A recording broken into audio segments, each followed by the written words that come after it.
Hi everyone, my name is Lee, also known as Cola Flipper.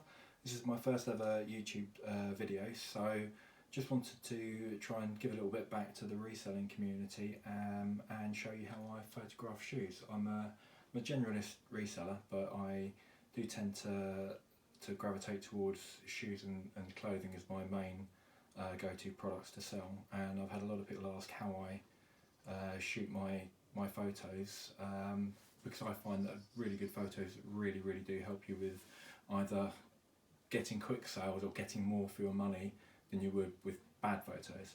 So I thought I'd give you a little quick tutorial on what I use. So my setup here, this is just on my dining room table, and I've used a couple of sheets of foam core. Now foam core, basically, if you look closely there, it's basically very lightweight.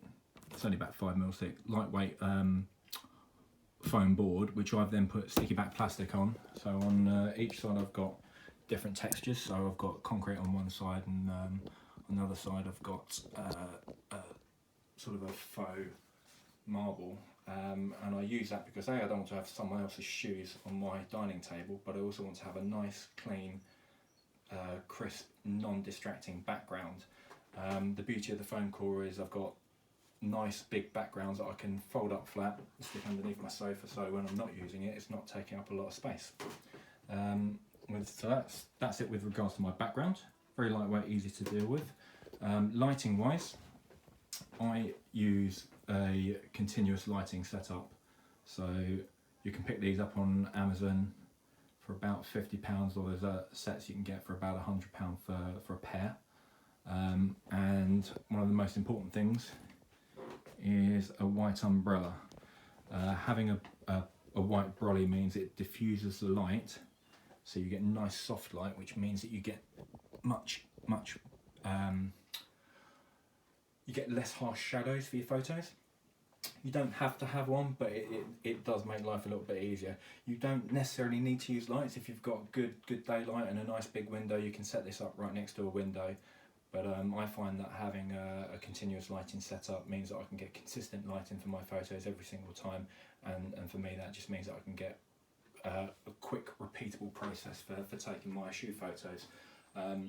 Probably takes me 10 minutes to get everything set up, but if I'm taking 10 minutes to set everything up, I want to bang through a batch of shoes, get everything done in one go.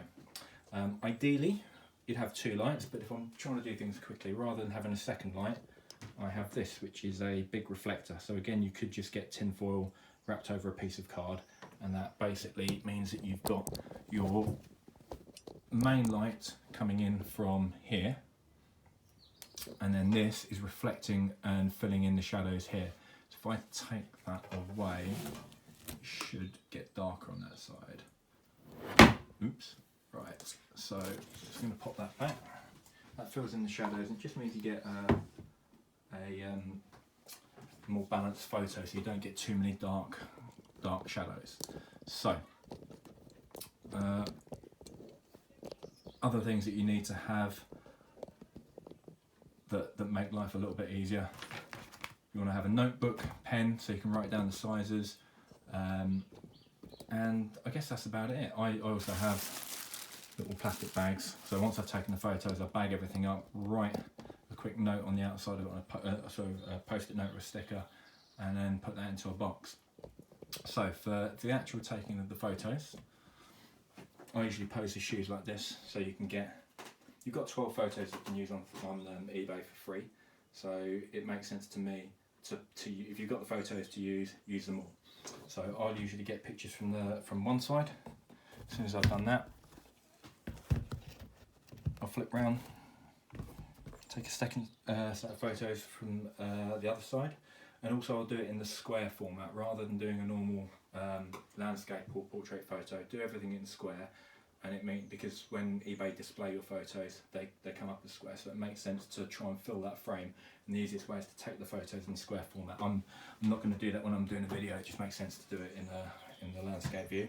So I'll do the outside edges of both shoes, and I'll just swap them over, and I'll do the same again for the inside. So I'll do a photo of the inside of the shoe, and I'll swap over, and again I'll take a photo photo of the inside angle there. So I'll get those done.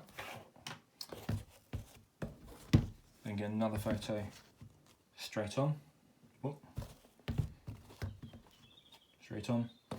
Do photos behind your shoes, the rear of the shoes. Always try and keep everything neat and consistent. Very difficult to balance shoes, so some shoes will balance nicely, but I will often have to have my hand in the photo when I'm taking pictures of the soles. And also, what you want to demonstrate is if there's much wear to it. These, there's not much in the way of wear. I tend to take a photo of a close-up of the heel as well. Any details that you want to photograph, you'll also want to make clear. So again, these are Adidas Stan Smith, so I'll make sure I show that. And then I usually would also take a photo inside of the label, so it's nice and clear. So even though if I make an error with my description, it's clear of the UK sizing, and it also saves. But if what I don't want is then people say, oh, what size is it? If I've made a mistake, because it's clear, it's in the photo right there. You'll find with Adidas and Nike, there'll be a little art code which will tell you if you're unsure which style or colourway the shoes are. You can look that up online. And always use shoe trees. I've got different sizes for men's shoes, ladies' shoes, etc. It just means it keeps the shoe up. Otherwise, if it just doesn't look as good if it's not supported. So by giving the shoe a little bit more shape, it means that your photographs make your shoes look better. Always tuck the laces in, keep it neat. And then I'll also get photos from above. So I have the shoes set up like this, and I'll get a photo from above.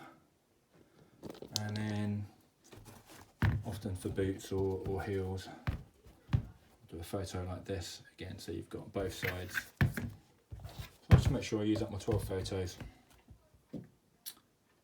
like that. Pop everything into my notebook, sizes, the colourways, and then stick everything to a plastic bag. And most importantly, in my notebook, I will add which storage location I've used for these. So I use a series of boxes, so box A, box B, box C, etc. So when I make my notes, so these ones I'm going to put white leather, Stan Smith, UK 4.5, US 5, because by putting everything in my notebook, it also means it's nice and easy for me then to fill in the specifics when I'm actually putting together the eBay listing. Pop everything into the bag, and then on my notebook I'll put box A, box B, box C, wherever it's going. So that is pretty much how I shoot trainers. So let's get this out of the way and give another example. So that's trainers done. What else have we got? So got a nice pair of ladies Jimmy Choo boots. These would have been in the region of £450 new.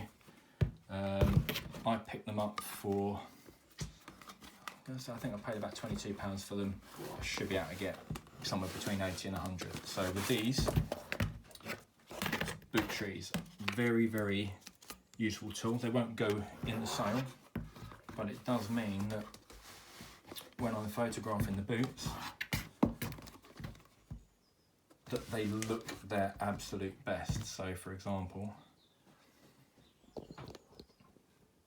I would back up and make sure that I move everything around so I've fully framed it within my background space. So again, I'd get the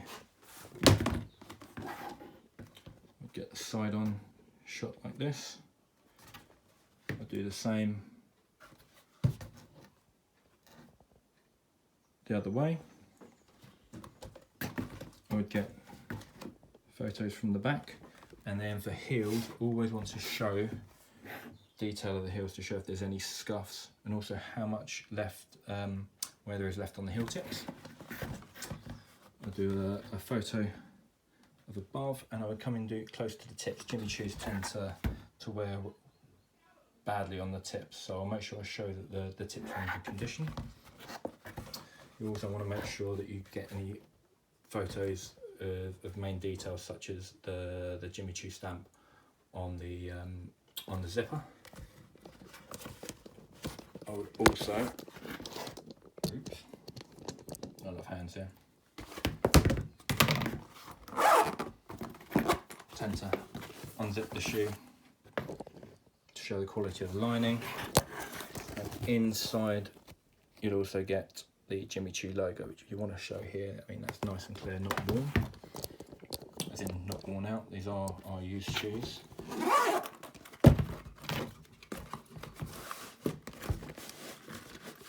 Again, I'm going to get photos of the bottoms to show how much wear there is left. So these are clearly used shoes, but they're in good condition. And I'll get a nice close-up again showing the actual size.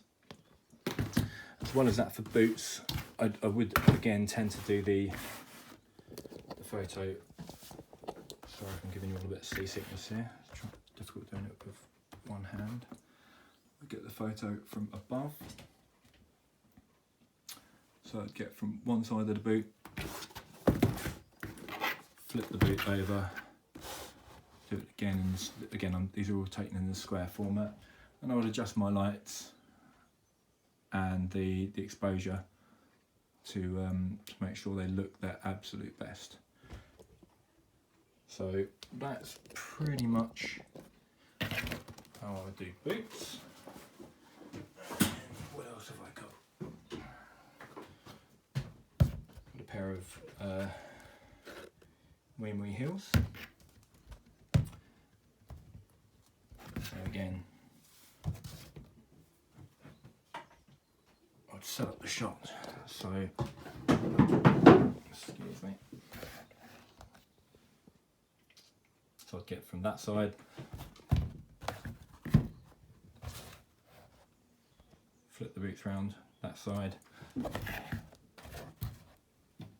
photo from the front,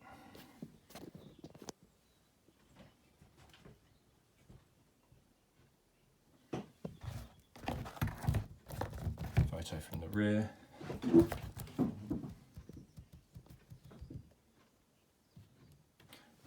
again photo of the heel tips to show how much wear there is left, do a photo from above. I tend to point the shoes towards my light source, so it'll be a photo from here. Always tend to do a photo of the tips of the toes to show they're in good condition. Again, you can see these are actual leather soles, so very good quality shoes. If you've got a label there showing you what they are made of, here we've got leather upper lining and sole. VonHaus, made in Italy, 38.5. Now also, you must always make sure if you've got any damage that you do show the damage. So these have got a little nick in the heel. I'm going to see if I can do a repair on that, but even if I do repair it, I would make that very, very clear in the listing. And then I tend to, something I didn't mention on the trainers is always try and take a photo that shows the heel area, because if that's worn out that can be uncomfortable. So I want to show here that they're in good condition and that they're not poorly worn. So I'll make sure I get a photo from the front but also up here so you can see inside.